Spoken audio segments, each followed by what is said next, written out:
অন্যান্য ফেসবুক বন্ধুরা আজকাল এই আলোচনাটি থেকে উপকৃত হতে পারে। আমরা আজকে কুরবানি নিয়ে কিছু কথা শেয়ার করবার চেষ্টা করব ইনশাআল্লাহ। কুরবানির প্রসঙ্গটা আসলেই আমাদের স্মৃতির মানসপটে আমাদের ইব্রাহিম আলাইহিসসালাম এবং ইসমাইল আলাইহিসসালামের যে কুরবানি, ওনাদের যে আত্মত্যাগ, এই দৃশ্যপটটি কিন্তু আমাদের চোখের সামনে ভেসে ওঠে। আমরা জানি যে ইব্রাহিম আলাইহিসসালাম আল্লাহ তাআলার সন্তুষ্টির জন্য স্বীয় পুত্র ইসমাইল আলাইহিসসালামকে কুরবানি করতে চেয়েছিলেন, এবং সেই প্রসঙ্গ থেকেই কিন্তু আমরা প্রতি বছর জিলহজের 10 তারিখে কুরবানি করে থাকি।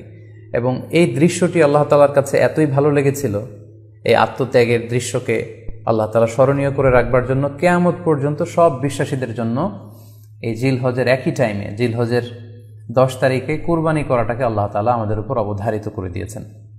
এই বিষয়টি সূরাতুস সাফফাতের 105 নম্বর আয়াতে আল্লাহ তাআলা এভাবে ইরশাদ করছেন, ফালাম্মা বালাগা মাআহু সা'য়া ক্বালা ইয়া বুনাইয়া ইন্নী আরা ফিল মানামি আন্নী আযবাহুক ফানজুর মাযা তারা। অর্থাৎ ইসমাঈল আলাইহিস সালাম যখন একটু বড় হলেন, বাবার সাথে হাঁটতে পারেন, দৌড়াদৌড়ি করতে পারেন, ঠিক তখন ইব্রাহিম আলাইহিস সালাম স্বপ্নে দেখলেন যে তিনি ইসমাঈল আলাইহিস সালামকে কুরবানি করছেন, এবং স্বপ্ন দেখেই তিনি সরাসরি ছেলের সাথে কনসালটেশনে গেলেন, পরামর্শ করলেন যে বাবা, আমি তো স্বপ্নে দেখেছি যে আমি তোমাকে কুরবানি করছি, ফানজুর মাযা তারা, what do you think about it, what's your opinion about it, তোমার মতামত কি সেটা তুমি আমাকে বলো। তখন সাইয়েদনা ইসমাঈল আলাইহিস সালাম অত্যন্ত সাহসিকতার সাথে বলিষ্ঠ একটি জবাব দিয়েছিলেন, সেটাও আল্লাহ তাআলা কোরআনে সরাসরি কোট করেছেন। তিনি বলেছিলেন, ক্বালা ইয়া আবাতি ফাআল মা তু'মার সাতাজিদুনি ইনশাআল্লাহু মিনাস সাবিরিন।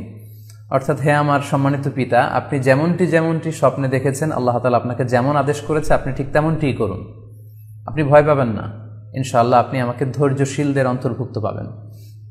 একটু কি কল্পনা করা যায় যে সাইয়েদনা ইসমাঈল আলাইহিস সালাম ছোট্ট শিশু, তিনি যখন শুনলেন যে বাবা তাকে কুরবানি করবে, জবাই করবে, তার প্রত্যুত্তরে তিনি বলেছিলেন, বাবা, আমি ভয় পাচ্ছি না, আমি আপনাকে নিয়ে চিন্তিত, আপনি ভয় পাবেন না, বরং আপনি যা আদিষ্ট হয়েছেন আপনি তাই করেন। কারণ নবীরা যখন স্বপ্নে কিছু দেখে, সেটা সাধারণ মানুষের মতো স্বপ্ন নয়, সেটা ওহী, সেটা আল্লাহর পক্ষ থেকে আদেশ। তো আপনি আমাকে ধৈর্যশীল পাবেন, আপনি ভয় পাবেন না। সাইয়েদনা ইব্রাহিম আলাইহিস সালাম ইসমাঈল আলাইহিস সালামকে কুরবানি করতে শুরু করলেন, জবাই করতে শুরু করলেন।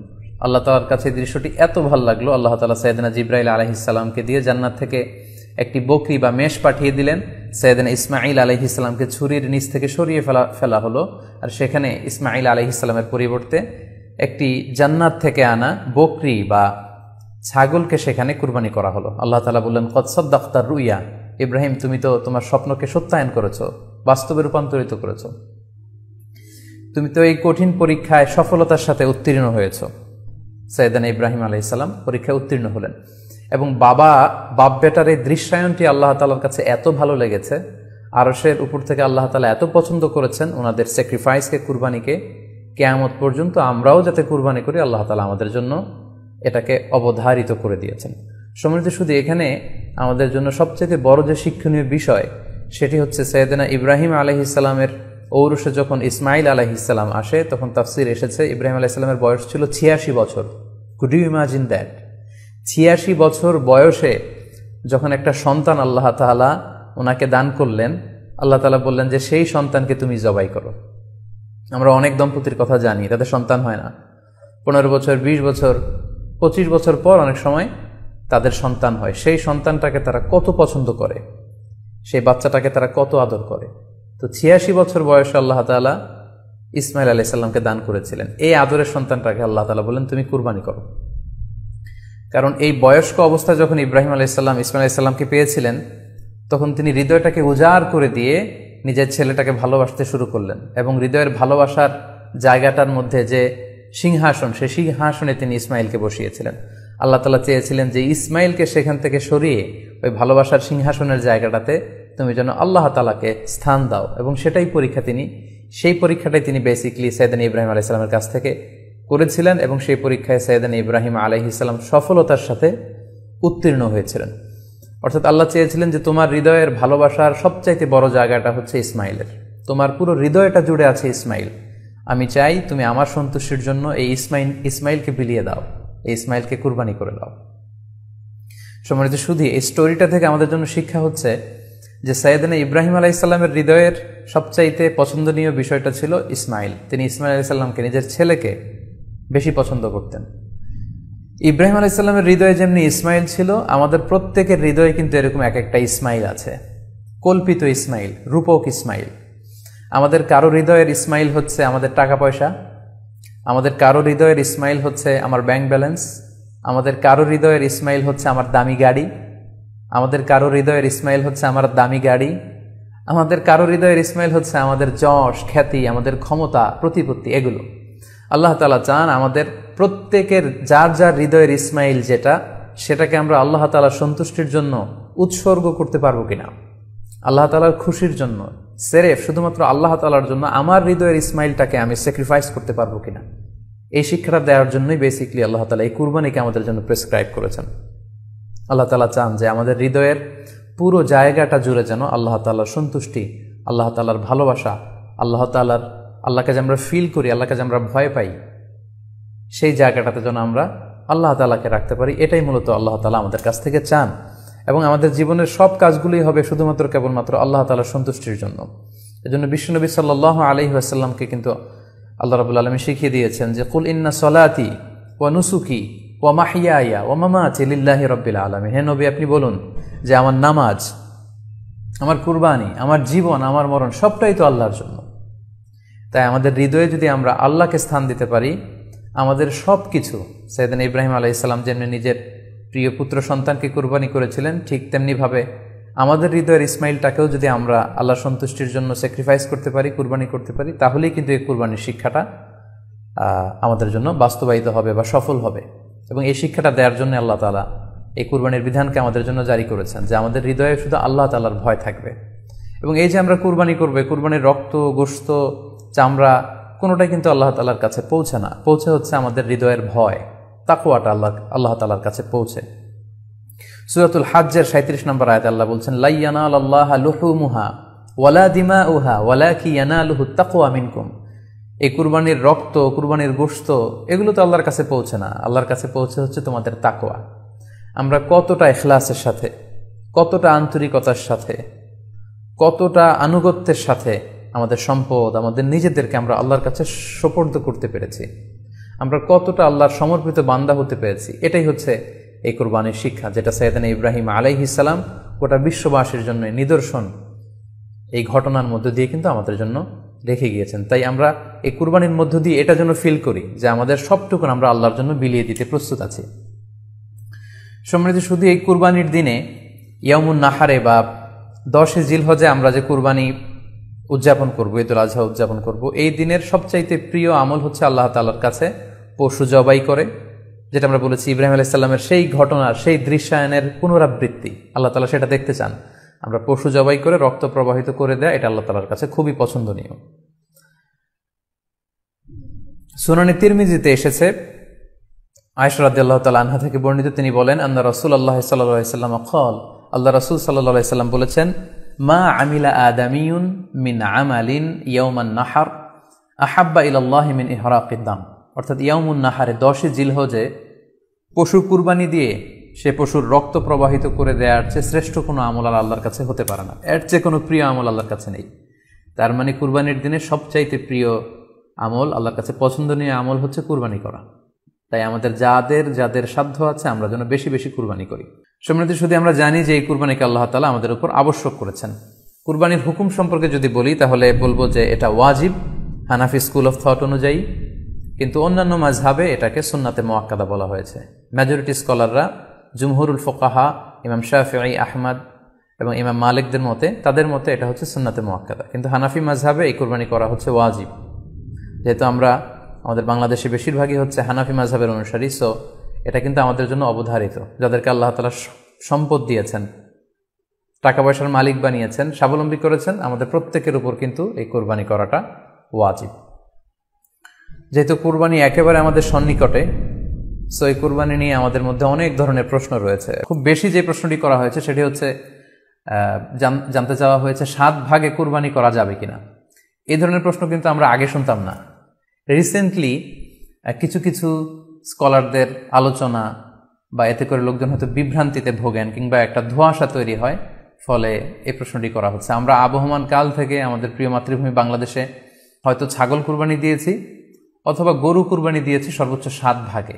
সো এটা আমাদের সবার কাছে জানা ছিল, এ নিয়ে আগে সংশয় ছিল না। ইদানিংকালে অনেকের মধ্যে এই বিষয়ে সংশয় জেগেছে। কেউ কেউ বলে থাকেন যে ভাগে যদি কুরবানি দেওয়া হয় 7 জনে মিলে, গরুতে বা মহিষে বা উটে, এই ভাগে কুরবানি হবে না, এটা অনেকে বলে থাকেন। এই কথাটি আসলে ঠিক নয়। আপনি যদি ভাগে কুরবানি দিতে চান এটি জায়েজ আছে, এবং একটি উটে বা মহিষে বা গরুতে আপনি সর্বোচ্চ 7টি ভাগে কুরবানি দিতে পারবেন ইনশাআল্লাহ। এ ব্যাপারে সহিহ মুসলিমের একটি হাদিসকে আমরা এখানে উল্লেখ করতে চাই। সাইয়েদনা জাবের রাদিয়াল্লাহু তাআলা আনহু থেকে বর্ণিত, তিনি বলেন, ক্বালা হাজাজনা মা রাসূলিল্লাহি সাল্লাল্লাহু আলাইহি ওয়াসাল্লাম, আমরা আল্লাহ রাসূল সাল্লাল্লাহু আলাইহি ওয়াসাল্লামের সাথে হজ করেছি। ফানাহারনাল বাঈরা আন সাবআ, সেখানে আমরা উট কুরবানি দিয়েছি 7 জনের পক্ষ থেকে। ওয়াল বাকারাতা আন সাবআ, আর আমরা সেখানে গরু কুরবানি দিয়েছি 7 জনের পক্ষ থেকে। খুব সুস্পষ্ট, একটি উটে ওনারা 7 জন অংশগ্রহণ করতেন, একটি গরুতে 7 জন অংশগ্রহণ করতেন। তো এই হাদিসের আলোকে অনেকে বলে থাকেন যে এটি হজের সময়, সফরের সময়, কিন্তু মুকিম অবস্থায় 7 ভাগে দেয়া যায় না। আসলে এই কথাটিও ঠিক নয়, কারণ সুনানে আবু দাউদের আরেকটি হাদিসে এসেছে যেখানে আল্লাহ রাসূল সাল্লাল্লাহু আলাইহি ওয়াসাল্লাম সুস্পষ্ট বলেছেন, সেখানে হজ বা কোনো সফরের উল্লেখ নেই। সেটা হচ্ছে জেনারেল স্টেটমেন্ট, অর্থাৎ আল বাকারাতু আন সাবআ, গরুতে সর্বোচ্চ 7 অংশ দিয়ে কুরবানি দেয়া যায়। ওয়াল জাজুরু আন সাবআ, আর উটের ক্ষেত্রেও সর্বোচ্চ 7 অংশ দিয়ে কুরবানি দেয়া যায়। তো এই হাদিস, দ্বিতীয় যে হাদিসটি উল্লেখ করলাম, এটা হচ্ছে জেনারেল স্টেটমেন্ট। সেখানে সফর মুকিম কোনো কথা বলা হয়নি। ইন জেনারেলি বলা হয়েছে যে উটে 7 ভাগ দেয়া যায়, গরুতে 7 ভাগ দেয়া যায়।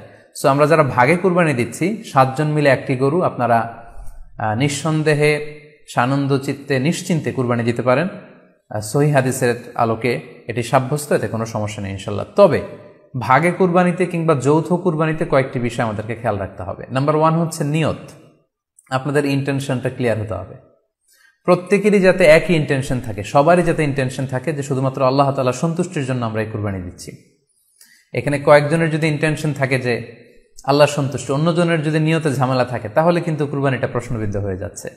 কারণ ইন্নামাল আমালু বিন্নিয়াত, ইয়ানি ইন্নামা সাওয়াবুল আমালি বিন্নিয়াত, সমস্ত কাজের প্রতিদান দেয়া হবে আপনার ইন্টেনশন বা নিয়তের উপর ভিত্তি করে। সো এজন্য যারা খুব বেশি মুখলেস, খুব বেশি মুত্তাকি, তারা অনেক সময় যৌথ কুরবানি দিতে চান না।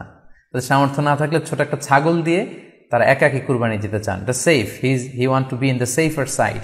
কারণ যৌথ কুরবানি দিতে দিতে যে কার মনে কি চিন্তা, কার মনে কি নিয়ত, আমরা কিন্তু কিছু জানি না। সো যদি যৌথ কুরবানি দেন, কুরবানির আগে সবাইকে এটা কনসার্ন করে দেওয়া, রিমাইন্ডার দেওয়া যে ভাই আমাদের কুরবানিটা হবে শুধুমাত্র কেবলমাত্র আল্লাহ তাআলা সন্তুষ্টির জন্য, অন্য কোনো নিয়তের জন্য না থাকে, তাহলে কিন্তু আমাদের কুরবানি বরবাদ হয়ে যাবে। এটা হচ্ছে প্রথম কনসার্ন। 2 নম্বর কনসার্ন হচ্ছে হালাল উপার্জন দিয়ে কুরবানি হতে হবে। যৌথ কুরবানিতে কেউ কেউ যদি এমন থাকে যাদের উপার্জন হালাল না, সেই কুরবানি কিন্তু আল্লাহ তাআলার দরবারে কবুল হবে না। সো এটা খুব গুরুত্বপূর্ণ একটা বিষয়। আরেকটা হচ্ছে লৌকিকতা। লৌকিকতা যদি থাকে তাহলেও কুরবানি কবুল হবে না।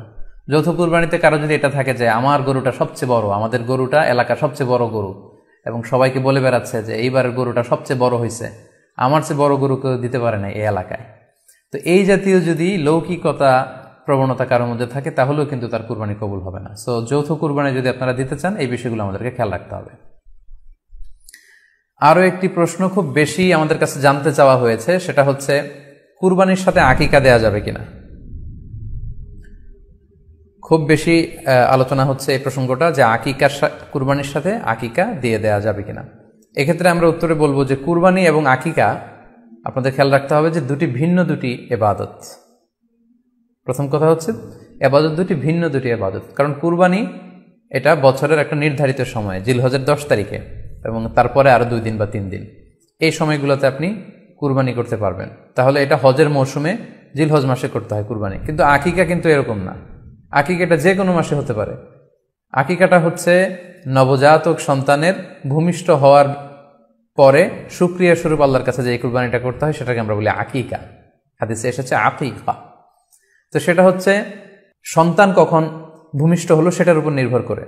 কারো সন্তান রমাদানে হতে পারে, কারো সন্তান জিলহজ মাসেও হতে পারে, শাওয়ালে হতে পারে, রজাবে হতে পারে, সন্তান ভূমিষ্ঠ হওয়ার 7 দিন পরে। তাহলে ভিন্ন দুইটা ইবাদত, দুই সময়ের ইবাদত। নাম্বার 2, আকিকার ক্ষেত্রে আল্লাহ রাসূল সাল্লাল্লাহু আলাইহি ওয়াসাল্লাম বলেছে আনিল গুলামি শাতান ওয়া আনিল জারিয়াতি শাত, অর্থাৎ ছেলে হলে 2টি ছাগল দিয়ে আকিকা করো, এবং যদি মেয়ে হয় তাহলে 1টি ছাগল দিয়ে আকিকা করো। তো সেক্ষেত্রে কুরবানিতে কিন্তু এরকম বিধান নেই। কুরবানিতে কিন্তু একটি ছাগল দিয়ে আপনি কুরবানি করলে কুরবানি হয়ে যাচ্ছে, সেখানে 2টি ছাগল দেওয়া লাগবে এমন কোনো কথা নেই। তো এভাবে আমরা বুঝতে পারতেছি, খুবই স্পষ্টত কমন সেন্স খাটালেও আমরা বুঝতে পারতেছি, এবং আল্লাহ রাসূল সাল্লাল্লাহু আলাইহি ওয়াসাল্লামের ভাষ্যগুলো অনুসারে আমরা বুঝতে পারছি দুইটা দুই ধরনের ইবাদত। যদিও এই দুই ইবাদতে কিছুটা মিল আছে, কিন্তু দুইটা দুই সময়ের ইবাদত, দুইটা আলাদা, দুটি উপলক্ষ, দুইটার আলাদা নির্ধারিত সময় রয়েছে।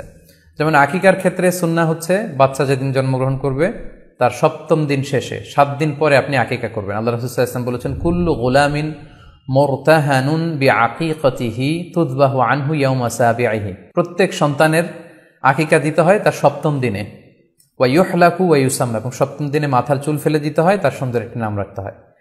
তাহলে আকিকার বিধান হচ্ছে সম্মানিত সুধী সন্তান জন্মগ্রহণ করার 7 দিন পরে। আমরা বুঝতে পারলাম আল্লাহ রাসূল সাল্লাল্লাহু আলাইহি ওয়াসাল্লামের ভাষ্য অনুযায়ী, কথা অনুযায়ী, কওল অনুযায়ী। এবার যদি আমরা আল্লাহ রাসূল সাল্লাল্লাহু আলাইহি ওয়াসাল্লামের আমল দেখি, ওনার ব্যক্তিগত আমল কি ছিল, সেক্ষেত্রে আমরা সহিহ ইবনে হিব্বানের একটি হাদিস উল্লেখ করব, যেটিকে ইবনে হাজার আল আসকালানি উনি ওনার ফাথুল বারিতে সহিহ হিসেবে উল্লেখ করেছেন। আয়েশা রাদিয়াল্লাহু তাআলা আনহার বর্ণনা, তিনি বলেন যে আক্কা রাসূলুল্লাহ সাল্লাল্লাহু আলাইহি ওয়াসাল্লাম আনিল হাসানি ওয়াল হুসাইনি ইয়াউমা সাবিঈ ওয়া সাম্মাহুমা। আল্লাহ রাসূল সাল্লাল্লাহু আলাইহি ওয়াসাল্লাম নিজে ওনার দৌহিত্র অর্থাৎ ওনার নাতি হাসান এবং হুসাইনের আকিকা নিজে করেছেন 7ম দিনে, এবং 7ম দিনে তাদের নাম রেখেছেন। একজনের নাম রেখেছেন হাসান, আরেকজনের নাম হুসাইন। অর্থাৎ হাসান রাদিয়াল্লাহু আগে জন্মগ্রহণ করেছিলেন, ওনার চেয়ে ছোট ছিল হুসাইন, উনি পরে জন্মগ্রহণ করেছেন। তো ওনাদের জন্মের পরে 7 দিন পরে আল্লাহ রাসূল সাল্লাল্লাহু আলাইহি ওয়াসাল্লাম ওনাদের আকিকা দিয়েছিলেন, এবং 7ম দিনে উনি আকিকাও দিয়েছেন এবং তাদের নামও রেখেছেন। তাহলে আল্লাহ রাসূল সাল্লাল্লাহু আলাইহি ওয়াসাল্লামের কওলি হাদিস, ওনার ভাষ্য মতে আমরা জানলাম উনি বলেছেন 7ম দিনে আকিকা দিতে হয়, এবং ওনার ব্যক্তিগত আমল থেকে আমরা জানতে পারলাম যে উনি ওনার 2 নাতির আকিকা দিয়েছেন 7ম দিনে এবং নাম রেখেছেন। তাহলে এ থেকে আমরা সুস্পষ্ট বুঝতে পারি যে আকিকা দিতে হয় সন্তান জন্মগ্রহণ করার 7 দিন পর, 7ম দিনে। যদিও তবারানিতে আরেকটি হাদিস এসেছে যেখানে বলা হয়েছে যে আকিকা 7ম দিনেও দেয়া যায়, 14তম দিনে দেয়া যায়, 21তম দিনে দেয়া যায়। যদি 7ম দিনে কেউ দিতে না পারে কোনো কারণে, তাহলে 14তম দিন, না পারলে 21তম দিন। তাহলে সুস্পষ্টভাবে উল্লেখ আছে যে আকিকার সময়সীমা 7ম দিনের কথা আমাদেরকে বলা হয়েছে। তো সেক্ষেত্রে আপনার সন্তান জন্মগ্রহণ করলে আপনি শুকরিয়া স্বরূপ কুরবানি করবেন, আত্মীয় স্বজনকে খাওয়াবেন, আকিকার গোশত নিজেরাও খাবেন। তো এটা যদি আপনি কুরবানির জন্য রেখে দেন, তাহলে তো সন্তান দুনিয়াতে আসার এই আনন্দটা থাকে না। একজন যখন সন্তান পায়, সে কেমন যেন আকাশের চাঁদ হাতে পায়। তো তখন তার 7 দিনের মধ্যে যে আনন্দটা থাকে, ওই দিন তার নাম রাখা হবে, আত্মীয় স্বজনরা আসবে, বাচ্চাকে দেখবে, দোয়া করবে, তখন আকিকা করে গোশত নিজে খাবেন, আত্মীয়দের খাওয়াবেন, পাড়া প্রতিবেশীদেরকে দিবেন। এটা হচ্ছে সন্তান ভূমিষ্ঠ হওয়ার উপলক্ষকে কেন্দ্র করে এই আকিকা। সো এটাকে কুরবানির সাথে মিক্স আপ করার কোনোই প্রয়োজন নেই, এবং এক্ষেত্রে সুস্পষ্ট গাইডলাইন হচ্ছে যে 7ম দিনে আকিকাটা দিতে হয়। সো আমরা যেন 7ম দিনে আকিকাটা দেই। তবে হ্যাঁ, এখন প্রশ্ন হচ্ছে 7ম দিনে কেউ দিতে পারেননি, 14তম দিনেও দিতে পারেননি, 21তম দিনেও দিতে পারেননি, হাতে টাকা ছিল না, সামহাও কোনো কারণে মিস করেছেন, তখন আপনি যখন সুযোগ হয় তখন করে দেন। ওই প্রেক্ষাপটে আপনি যদি কুরবানির সময়ও আকিকা দিয়ে দিতে চান, এটা আদায় হয়ে যাবে ইনশাল্লাহ। আশা করা যায় আদায় হয়ে যাবে, এবং এটা জায়েজ আছে। তবে এটা সুন্নাহ নয়। সুন্নাহ হচ্ছে 7ম দিনে আকিকা দেওয়া। পাশাপাশি গরু দিয়ে, মহিষ দিয়ে, উট দিয়ে আকিকা দেওয়াও কিন্তু সুন্নাহ নয়। আকিকা দেওয়া সুন্নাহ হচ্ছে ছাগল দিয়ে। সুন্নাহসম্মত হচ্ছে আকিকা 7ম দিনে দেয়া এবং ছাগল দিয়ে দেয়া। ছেলের ক্ষেত্রে 2টি ছাগল, মেয়ের ক্ষেত্রে 1টি ছাগল। আশা করি কুরবানির সাথে আকিকার প্রসঙ্গটি আপনাদের কাছে ক্লিয়ার হয়েছে। সম্মানিত শুধু এবার আমরা শুনবো আরও একটি মোস্ট আস্কড কোশ্চেন, কুরবানি না দিয়ে কুরবানির টাকা দান করে দিলে ওই সওয়াব পাওয়া যাবে কিনা। এই প্রশ্নগুলোও কিন্তু আমরা আগে শুনতাম না। রিসেন্ট সময়ে, গত কয়েক বছর আগে আমরা খেয়াল করেছি যে তারকা জগতের কিছু লোক বা নাটক সিনেমা জগতের কিছু লোক এরকম ঘোষণা দিয়েছে যে আমরা টাকা বন্যার্থ লোকদেরকে দিয়ে দিলাম, আমরা কুরবানি দেব না। তো ওনাদেরকে আল্লাহ এত টাকা দিয়েছেন, ওনারা বন্যার্থ লোকদেরকেও সহায়তা করতে পারেন, আবার কুরবানিও করতে পারেন। সো একটা দিয়ে আরেকটা হবে না। আপনি যদি টাকা দান করে দেন, এটা সাদাকার সওয়াব হবে, কিন্তু কুরবানির সওয়াব কিন্তু আপনি পাবেন না। আল্লাহ রাসূল সাল্লাল্লাহু আলাইহি ওয়াসাল্লাম বলেছেন, কুরবানি করলে যেই প্রাণীটার কুরবানি করা হলো, ওই প্রাণী তার শিং নিয়ে, তার গায়ের পশম নিয়ে, পায়ের খুরগুলো নিয়ে কিয়ামতের ময়দানে দাঁড়াবে। সো এই সওয়াব থেকে কিন্তু আপনি বঞ্চিত হয়ে গেলেন। তাই এ ব্যাপারে সুস্পষ্ট কথা হচ্ছে, আপনি যদি কুরবানির টাকা দান করে দেন, দানের সওয়াব হবে, কিন্তু কুরবানির সওয়াব হবে না, এবং কুরবানির এই ওয়াজিব বিধানটিও কিন্তু আদায় হবে না। আপনার উদ্দেশ্য ভালো, কিন্তু আপনার পদ্ধতিতে সমস্যা। আপনার উদ্দেশ্য হচ্ছে যে বন্যা দুর্গত মানুষ সাতক্ষীরাতে বা আশেপাশের জেলাগুলোতে বন্যায় মানুষ না খেয়ে মারা যাচ্ছে, আমি টাকাগুলো দান করে দেই, তাহলে বেশি তারা উপকৃত হবে।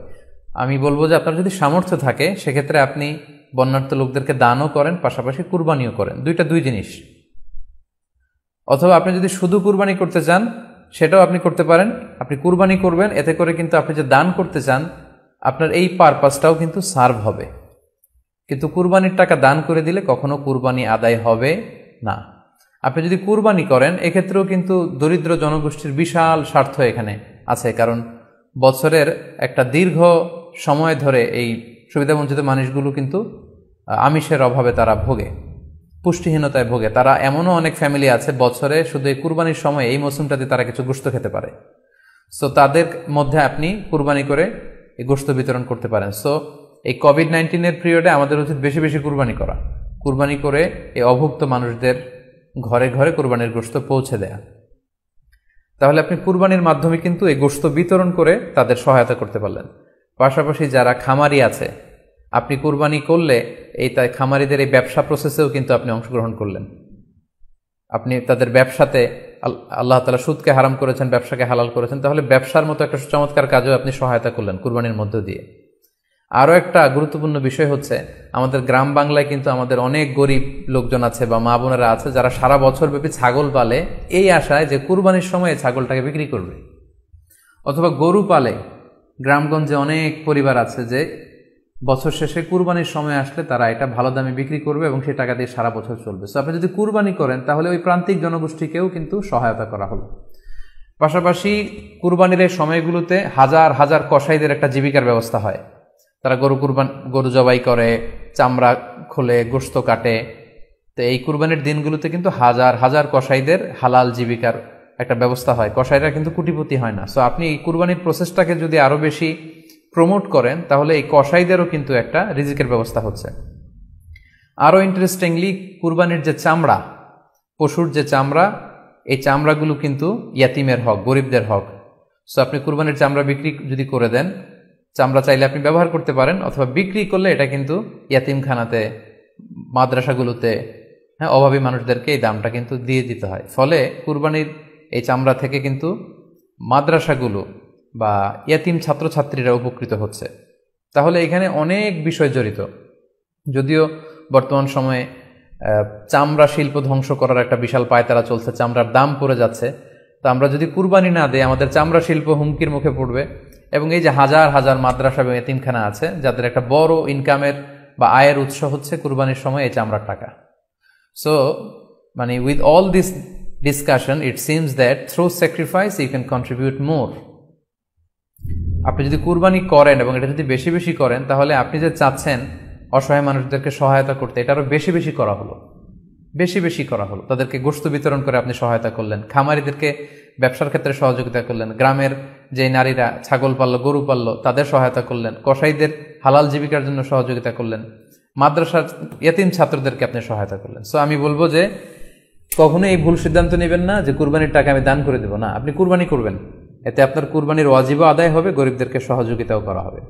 সেক্ষেত্রে যদি আপনি স্বাস্থ্য ঝুঁকি মনে করেন এই করোনা পরিস্থিতিতে, সেক্ষেত্রে আপনি সরাসরি হাটে যেতে না চাইলে অনলাইনে গরু ক্রয় করতে পারেন। আরও একটি সহজ পদ্ধতি আছে, সেটা হচ্ছে যারা শহুরে জীবনযাপন করছেন, শহরে আছেন, তারা চাইলে কিন্তু আপনার গ্রামের আত্মীয় স্বজনদের কাছে আপনার টাকা পাঠিয়ে দিয়ে কুরবানি আদায় করতে পারেন। টাকা পাঠিয়ে দিলে তারা আপনার পক্ষ থেকে ছাগল বা গরু কিনে কুরবানি করে তারা গোশত খেয়ে উপকৃত হলো, আশেপাশের গরিব আত্মীয় স্বজনদের মধ্যে বিতরণ করে এই কুরবানির প্রক্রিয়াটা আদায় হলো। এটাও খুব সহজে কিন্তু করা যেতে পারে। আর কুরবানির ক্ষেত্রে প্রতিনিধিত্ব জায়েজ আছে, অন বিহাফ অফ ইউ অন্য কেউ আপনার পক্ষ থেকে কুরবানি করতে পারবে, আপনি টাকা দিয়ে দিলেই হলো। আর যারা হাটে যে নিজে দেখে শুনে গরু ছাগল কিনে এনে নিজে কুরবানি করে সব ব্যবস্থাপনা করতে পারবেন, আয়োজন করতে পারবেন, সেটা সবচাইতে ভালো। সেটা তো নূরুন আলা নূর, এটা নিয়ে কোনো কথা নেই। আশা করি কুরবানির টাকা দিয়ে দিলে কুরবানি আদায় হবে কিনা এই ব্যাপারটিও আপনারা বুঝতে পেরেছেন। এবার আমরা আসি, আরেকটি প্রশ্ন আমাদের কাছে খুব বেশি এসেছে, সেটা হচ্ছে কুরবানির পশু অনলাইনে ক্রয় করা যাবে কিনা। খুবই রেলেভেন্ট একটি কোশ্চেন, যেহেতু এখন অনেকেই হাটে যেতে চাচ্ছেন না, অনলাইনে আমরা অনেক কেনাকাটা করি, ফলে অনলাইনে কুরবানির পশুটা ক্রয় করা যাবে কিনা এটা হচ্ছে প্রশ্ন। এক্ষেত্রে উত্তর হচ্ছে জি, অন্যান্য জিনিস আপনি যেমনি অনলাইনে ক্রয় করেন সেগুলো যেমনি জায়েজ, অনুরূপভাবে অনলাইনে কুরবানির পশুও ক্রয় করা জায়েজ। বিভিন্ন ডেইরি ফার্ম আছে, অ্যাগ্রো ফার্ম আছে এবং বিভিন্ন গরু ছাগলের খামার আছে। আপনারা যদি স্বাস্থ্য ঝুঁকির কারণে গরুর হাটকে অ্যাভয়েড করতে চান, ওখানে যেতে না চান, আপনারা চাইলে অনলাইনে পশু ক্রয় করতে পারবেন। তবে সেক্ষেত্রে দুটি জিনিস আপনাকে নিশ্চিত হতে হবে, দুইটা জিনিস আপনাকে অনলাইনে পশু ক্রয় করার ক্ষেত্রে নিশ্চিত হতে হবে। প্রথম বিষয় হচ্ছে পশুটা দৈহিকভাবে ত্রুটিমুক্ত কিনা, এটা নিশ্চিত হতে হবে। অর্থাৎ পশুর বিস্তারিত অঙ্গ প্রত্যঙ্গের বর্ণনা আপনার জানা থাকা চাই। পশুটা সুস্থ আছে কিনা, বাহ্যিকভাবে সমস্ত ত্রুটিমুক্ত কিনা, এটা জানতে হবে। 2 নম্বর হচ্ছে পশুর বয়স সম্পর্কে আপনার জানতে হবে, কারণ যে কোনো বয়সের পশু দিয়ে কুরবানি করা যায় না, এটার একটা নির্ধারিত বয়স সীমা দেওয়া আছে শরিয়াতে, সেটা আপনাকে মেনটেন করতে হবে। প্রথম হচ্ছে সালিমাতুন মিনাল উয়ুবিজ যাহিরা, বাহ্যিক ত্রুটিমুক্ত হওয়া।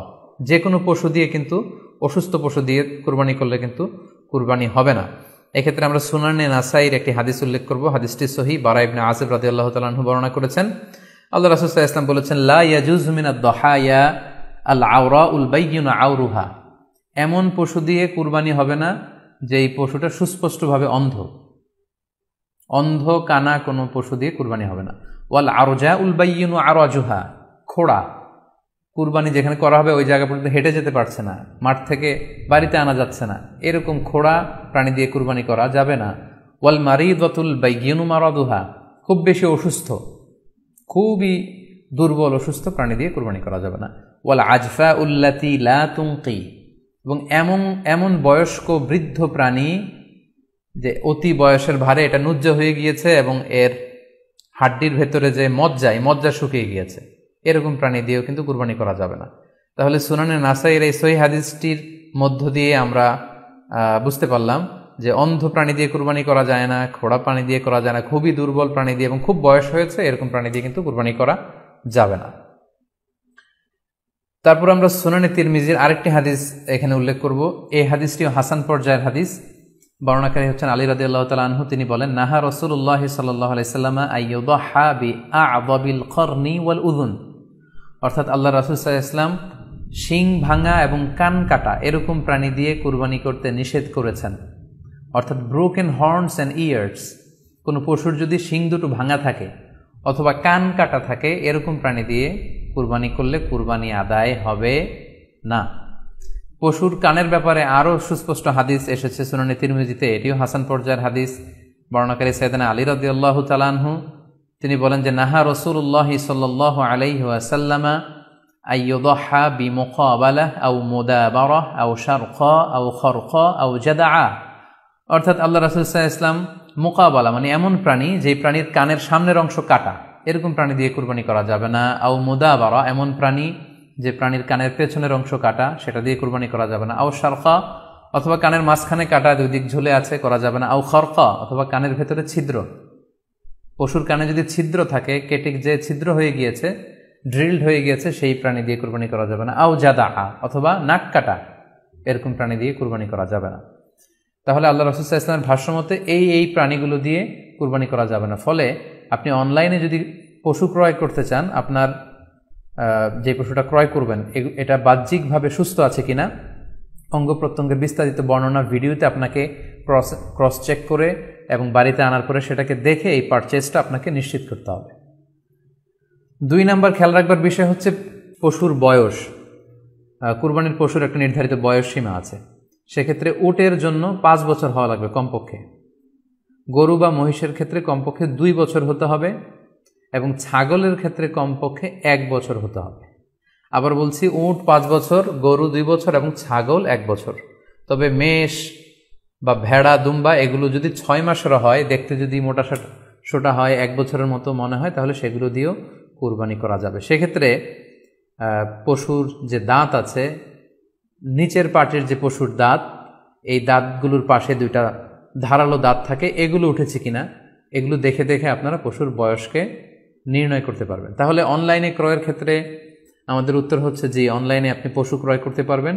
সেক্ষেত্রে আপনাকে 2টি বিষয়ে খুব খেয়াল রাখতে হবে। এক হচ্ছে পশুর অঙ্গ প্রত্যঙ্গ ঠিক আছে কিনা, বাহ্যিকভাবে সব ধরনের ত্রুটিমুক্ত কিনা। 2 নম্বর হচ্ছে পশুর বয়স। এই 2টি জিনিস যদি আপনি এনশিওর করেন, আপনি অনলাইনে পশু ক্রয় করে সেটা দিয়ে কুরবানি করলে কুরবানি হয়ে যাবে ইনশাল্লাহ, কোনো সমস্যা নেই। আরও একটি প্রশ্ন আমাদের কাছে খুব বেশি এসেছে, সেটা হচ্ছে কুরবানি কি পুরো পরিবারের পক্ষ থেকে একজন দিতে হবে নাকি সামর্থ্যবান প্রত্যেকের দিতে হবে? আই রিপিট, আমি আবার বলছি, প্রশ্নটি হচ্ছে যে অনেকে এই প্রশ্নটি করেছেন যে পুরো পরিবার থেকে একজন দিলে হয়ে যায় নাকি সামর্থ্যবান প্রত্যেকের দিতে হয়। সম্মানিত দিনী ভাই এবং বোনেরা, এটি একটি মতবিরোধপূর্ণ মাসআলা, অর্থাৎ এই মাসআলার ক্ষেত্রে স্কলারদের মধ্যে মতভেদ পাওয়া যায়। এক্ষেত্রে দুইটি মতামত। একদল স্কলার বলেছেন যে এটা পরিবারের পক্ষ থেকে একজন দিলে আদায় হয়ে যাবে। অপর মতামত হচ্ছে যে না, সামর্থ্যবান প্রত্যেকেরই দিতে হবে। আমরা দুইটি মতামত নিয়ে আলোচনা করি। প্রথম মত হচ্ছে যে এক পরিবারের পক্ষ থেকে একজনই যথেষ্ট। এই মতামতটিও দলিলের দিক থেকে বেশ শক্তিশালী।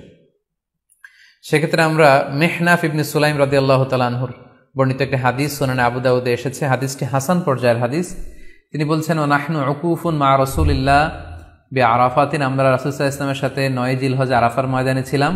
ক্বালা, তখন আল্লাহ রাসূল সাল্লাল্লাহু আলাইহি ওয়াসাল্লাম আমাদেরকে বলেছেন, ইয়া আইয়ুহান নাস, হে মানব সকল, ইন্না আলা কুল্লি আহলি বাইতিন ফি কুল্লি আমিন উদহিয়া, অর্থাৎ প্রত্যেকটি, আল্লাহ রাসূল সাল্লাল্লাহু আলাইহি ওয়াসাল্লাম বলেছেন, প্রত্যেকটি ফ্যামিলির জন্য প্রতি বছর একটি কুরবানি ওয়াজিব হয়।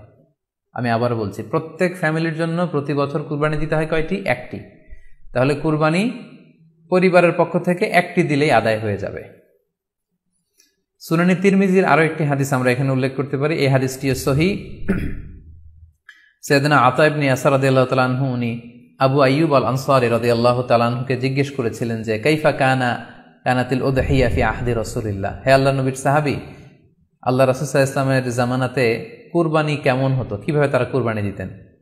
তো আবু আইয়ুব আল আনসারী রাদিয়াল্লাহু তাআলা আনহু বলেছেন, কানা রাজুলু ইউদাহি বিশাতি আনহু ওয়া আন আহলিহি, আল্লাহ রাসূল সাল্লাল্লাহু আলাইহি ওয়াসাল্লামের সময়কালে লোকজন একটি ছাগল কুরবানি দিত তার পক্ষ থেকে এবং তার ফ্যামিলির পক্ষ থেকে। আনহু ওয়া আন আহলিহি, তার নিজের পক্ষ থেকে এবং ফ্যামিলির পক্ষ থেকে। অর্থাৎ এই হাদিসগুলোর আলোকে বোঝা যায় যে পুরো পরিবারের পক্ষ থেকে একজন কুরবানি দিয়ে দিলেই আদায় হয়ে যাবে। স্বামীও চাকরি করেন, স্ত্রীও চাকরি করেন, স্বামীরও টাকা আছে, স্ত্রীর টাকা আছে, দুইজনের আলাদা করে দিতে হবে না। স্বামী যদি একটা ছাগল কুরবানি দিয়ে দেয় তাহলে স্ত্রীর পক্ষ থেকে, পুরো ফ্যামিলির পক্ষ থেকে কুরবানি আদায় হয়ে যাবে। এই হাদিসগুলোর আলোকে বোঝা গেল।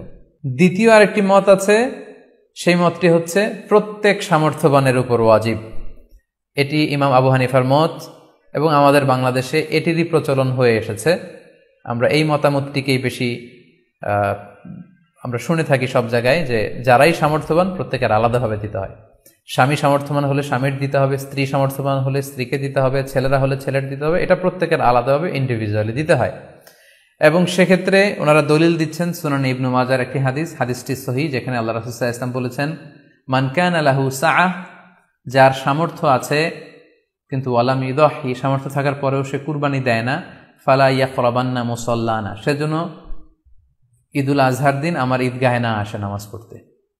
আল্লাহ রাসূল সাল্লাল্লাহু আলাইহি ওয়াসাল্লাম হুঁশিয়ারি বাণী ঘোষণা করেছেন, ধমক দিয়েছেন যে সামর্থ্য থাকার পরেও যে কুরবানি দেয় না সেজন্য আমার ঈদগাহে না আসে।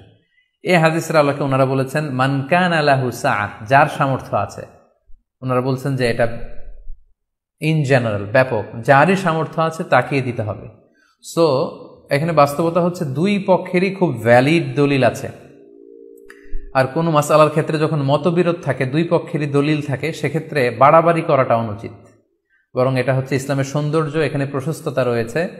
সো যারা মনে করে যে ফ্যামিলির পক্ষ থেকে একজন কুরবানি দিলেই আদায় হয়ে যাবে, তাদেরও দলিল আছে, তাদেরকে সেটা করতে দেওয়া উচিত। তবে আমরা এটাকেই সাজেস্ট করি যে প্রত্যেক সামর্থ্যবানের উপর কুরবানি দেওয়া উচিত। এতে করে যিনি কুরবানি দিবেন উনি সওয়াব পেয়ে উপকৃত হলেন, আবার উনি কুরবানি দেওয়ার কারণে গোশত বিতরণ করলেন, ফলে গরিবরা উপকৃত হলো। সো সামর্থ্যবান প্রত্যেকেরই উচিত বেশি বেশি কুরবানি দেয়া। আশা করি এই মাসালাটাও আপনারা বুঝতে পেরেছেন। এ পর্যায়ে আমরা অল্প কয়েকটি রিমাইন্ডার আপনাদের সাথে শেয়ার করে আজকের আলোচনাটুকু আমরা এখানেই জবনিকা টানবো, এখানে আমরা আলোচনাটি শেষ করবো ইনশাআল্লাহ। প্রথম যে রিমাইন্ডারটি আপনাদের সাথে আমি শেয়ার করতে চাই সেটি হচ্ছে, সম্মানিত সুধী, আমরা অনেকেই বাজার থেকে পশু আনার সময় বা কুরবানি করার সময় পশুর সাথে অনেক বেশি অমানবিক আচরণ করি। এতে করে কিন্তু আপনার কুরবানিটা, পুরো কুরবানির প্রক্রিয়াটাই প্রশ্নবিদ্ধ হয়ে যেতে পারে। আমি সবাইকে বলছি আমরা যাতে পশুর সাথে মানবিক আচরণ করি, কুরবানির পশুর সাথে এমন কোনো আচরণ যাতে না করি যাতে ওর কষ্ট না হয়, আমরা যেন এটা খেয়াল রাখি। বিশেষ করে জবাই করার আগে পশুকে ভালোভাবে রশি দিয়ে বেঁধে নেয়া এবং ছুরিটা যেই ছুরি দিয়ে জবে করা হবে সেটা খুব ধারালো থাকা। আল্লাহ রাসূল সাল্লাল্লাহু আলাইহি ওয়াসাল্লাম কিন্তু এই দিক নির্দেশনা আমাদেরকে দিয়েছেন। সুবহানাল্লাহ। ইসলাম যে কতটা চেক অ্যান্ড ব্যালেন্স, কতটা ভারসাম্যপূর্ণ জীবন বিধান। আল্লাহ রাসূল সাল্লাল্লাহু আলাইহি ওয়াসাল্লাম সহিহ মুসলিমের বর্ণনায় তিনি বলছেন, ইযা যাবাহতুম ফাআহসিনুয যিবহা, তোমরা যখন জবাই করবে সেখানেও তোমরা ইহসান করো।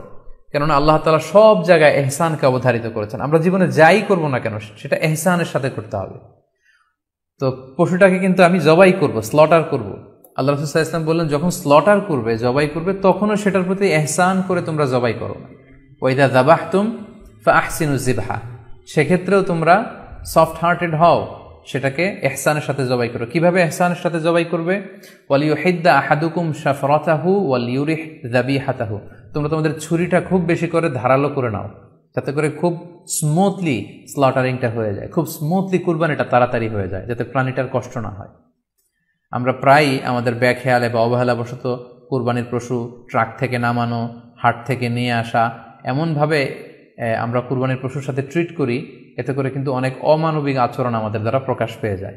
সো আমরা যদিও এটাকে জবাই করব, আমরা যেন ইহসানের সাথে জবাই করি, এই বিষয়টা যেন আমরা খেয়াল রাখি। এটা হচ্ছে প্রথম রিমাইন্ডার। দ্বিতীয় রিমাইন্ডার হচ্ছে, আমাদের দেশে প্রায় এটা ঘটে, জবাই করার পরে অনেক কসাইরা তাড়াতাড়ি এই পশুটার দেহ থেকে প্রাণ বের হয়ে যাওয়ার জন্য ছোট ছুরি দিয়ে জবাই করা প্রাণীটার গলার মধ্যে খোঁচা মারতে থাকে, গলায় বারবার খোঁচা মারতে থাকে। এটা কিন্তু ঠিক না। স্পাইনাল কর্ডে যদি আপনি জবাই করার পরে বারবার খোঁচা মারেন, তাহলে কিন্তু এই প্রাণীটার অপমৃত্যু হতে পারে, অর্থাৎ এটা স্বাভাবিক কোনো মৃত্যু নয়। স্বাভাবিক মৃত্যু হচ্ছে জবাই করে দেয়া, এবং ইসলাম এটাকে আমাদের জন্য বৈধ করেছেন। আমরা জানি যে পাশ্চাত্যে গরুর মাথায় বুলেট মারা হয়, অথবা ইলেকট্রিক্যাল শক দিয়ে ওটাকে হত্যা করা হয়, অথবা ভারী কোনো লোহার হাতুড়ি দিয়ে গরুর মাথায় আঘাত করে সেটাকে মারা হয়। কিন্তু ইসলাম এগুলোকে নিষেধ করেছে। ইসলামের বিধান হচ্ছে স্লটারিং করা, আপনি জবাই করে দিবেন। সেক্ষেত্রে আমার মনে হয় 10 থেকে 15 মিনিট যদি আমরা একটু ওয়েট করি, গরুর দেহ থেকে সবগুলো রক্ত কিন্তু বের হয়ে যাবে, ফলে এটার গোশতটা উপাদেয় হবে আমাদের জন্য। কিন্তু আমরা যদি তাড়াহুড়ো করে, বিশেষ করে অনেক কসাই ভাইরা রুহটা যাতে তাড়াতাড়ি বের হয়ে যায়, প্রাণটা যাতে তাড়াতাড়ি বের হয়ে যায়, জবাইয়ের পরে আবার ছোট ছুরি দিয়ে স্পাইনাল কর্ডে খোঁচা মারতে থাকে, এটা কিন্তু ঠিক না। এতে করে যেটা হয়, এটা স্বাভাবিক মৃত্যু হয় না, বরং অপমৃত্যু হয়ে থাকে। আমরা যখন কুরবানি করি তখন প্রাণীটার শ্বাসনালী এবং কণ্ঠনালী কেটে যায়, এবং তারপরে রক্তনালী, যেটাকে ইংরেজিতে বলে জুগুলার ভেইন, এই জুগুলার ভেইনটা যখন কেটে যায় তখন কিন্তু প্রাণীটা আর ব্যথা পায় না। গবেষণায় দেখা গিয়েছে যে যদিও আমরা দেখি যে প্রাণীটা খুব ছটফট করে, লাফালাফি করে, কিন্তু আসলে সে ব্যথা পায় না। জুগুলার ভেইন যখন কেটে ফেলে তখন ব্রেইন তাকে স্পাইনাল কর্ডের মাধ্যমে হার্টে সিগন্যাল দেয় আরো বেশি পাম্প করার জন্য, আরো বেশি রক্ত পাঠানোর জন্য। ফলে দেহের সবগুলো রক্ত গলার ওই কাটা জায়গা দিয়ে কিন্তু বের হয়ে যায়। কিন্তু ওই মুহূর্তে আপনি যখন ছোট ছুরি নিয়ে এটার স্পাইনাল কর্ডে খোঁচাখুচি করতে শুরু করেন, তখন কিন্তু এটার অপমৃত্যু ঘটে, এটার স্ট্রোক হতে পারে, এটা হার্ট অ্যাটাক করে মারা যেতে পারে। তাহলে সেটা কিন্তু স্বাভাবিকভাবে জবাইয়ের মধ্যে দিয়ে মৃত্যুবরণ করলো না, বরং হার্ট অ্যাটাক করে বা স্ট্রোক করে সেটা মারা গেল। তখন কিন্তু আপনার কুরবানিটা প্রশ্নবিদ্ধ হয়ে যেতে পারে। তো এই জন্য আমি সকলের কাছে অনুরোধ করব, আপনারা তাড়াহুড়ো না করে 10 থেকে 15 মিনিট একটু ওয়েট করেন জবাইয়ের পরে, এটাকে স্বাভাবিকভাবে, ন্যাচুরালি, প্রাকৃতিকভাবে এটা রুহটা বের হতে দিন। তা না হলে আমাদের কুরবানি কিন্তু প্রশ্নবিদ্ধ হয়ে যেতে পারে। 3 নম্বর রিমাইন্ডার হচ্ছে, আমাদের বাংলাদেশের অনেক জেলায় আমরা হিন্দু মুসলমান একসাথে থাকি। আমার কাছে নিউজ এসেছে যে অনেক জায়গায় অনেকে হিন্দুদের মন্দিরের সামনে কুরবানির গরু জবাই করে। এটা ঠিক না, কারণ আমরা জানি যে ওরা এই গরুর পূজা করে থাকে। সো আমরা এমন কিছু করব না যেটা ওদেরকে খুব বেশি কষ্ট দিবে। সো অনেকে শুনেছি যে উস্কানিমূলকভাবে তারা একটু দেখিয়ে দিতে চায় বা তাদের উপর প্রতিশোধ নিতে চায়। এরকম করে অনেক সময় হিন্দুদের বিভিন্ন গ্রামে মন্দিরের সামনে এই কুরবানির ব্যবস্থাপনা করা হয়। আমি বলবো যে আমরা এটা যাতে না করি।